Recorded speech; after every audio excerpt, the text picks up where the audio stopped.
قبل ما يدخل الكمبيوتر بيوتنا وقبل الأتاري والفيديو جيم والبلاي ستيشن، كان في ألعاب مشهورة في كل شارع وحارة مصرية، زي الطيارة الورق اللي كانت علامة لبداية أجازة الصيف.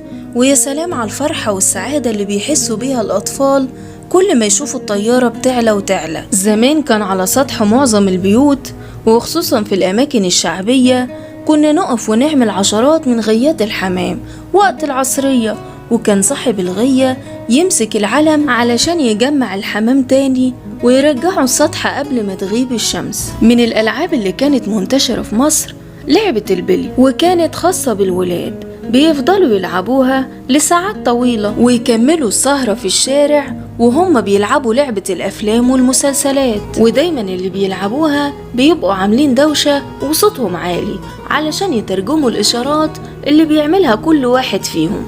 وطبعا مش هننسى لعبة أتوبيس كومبليت اللي كنا دايما بنلعبها في أي حصة احتياطي. وكم مرة لعبنا الاستغماية مع أصحابنا وجيراننا في الشارع، ولا لعبة بنك الحظ وفرحتنا لما نفوز ونكسب الفلوس الورق الملونة.